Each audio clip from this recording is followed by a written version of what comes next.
Good morning, Mr. Chairman, Vice Chairman Johnson, members of the committee. My name is Ware Wendell. I'm the Executive Director at Texas Watch, and we are in strong support of this legislation. Thank you for this legislation, Representative Johnson, and thank you for the early hearing, Mr. Chairman. This is important public policy.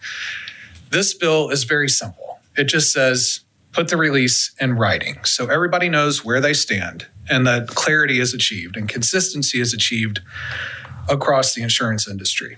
I think Riza Dominguez's story illustrates the problem very well. This is a young woman. This is reported by CBS DFW. 18-year-old young woman. Her vehicle is rear-ended by another vehicle. Hours after the wreck, she's contacted by the negligent driver's insurance company saying, we'd like to get you $1,000 to resolve this claim. And then telling her, if I can't guarantee that, we can offer this again. So she's under pressure. She takes $1,000. She's under stress. Only later is she able to understand that she needs medical treatment and the cost to repair her vehicle is going to be $2,400. So she was undercompensated significantly here. She was swooped and settled. Compounding the issue, there was a case out of the Dallas Court of Appeals, Gilbert v. Fitz, that seemed to allow oral releases of claims. I think that's wrong-headed policy. You all heard this last week from Chairman Oliverson. Under McCarran-Ferguson, you have the primary authority to deal with the business of insurance. You are the cops on the beat, and you are empowered to set public policy. If someone is undercompensated through that swoop and settle scheme, we all end up paying the cost. These are socialized damages, if you will, right? She is undercompensated.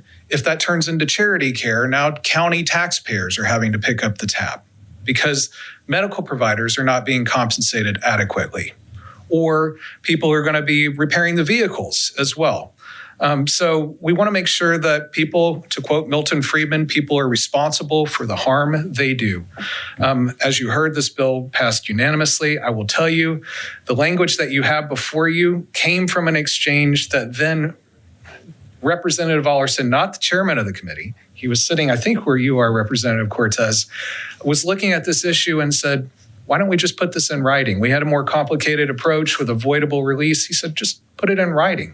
I agree. Let's just put it in writing. Insurance companies put things in writing each and every day in this state. So with that, I will close and take any questions you may have. Members, any questions for Mr. Wendell? Representative Paul. What was this judge ruling you're saying that said this was okay to have the oral testimony? One case out of the Dallas Court of Appeals, I believe it was 2016, this court went out on a limb and said that oral releases would be enforceable here. And that's why it's so important for state lawmakers to set a bright line so that people are not caught unaware and taken advantage of. And this was the appellate court in Dallas? Yes, sir, the Fifth Court. All right, thanks. Members, any other questions for Mr. Ware? Or Mr. Wendell, sorry. I always do that to you. I'm so sorry. I have two last names. Ware is my mother's maiden name. So. One of these days, I'll get it straight. We appreciate your testimony. Look forward to seeing you again soon. Thank you, sir. Take care. At this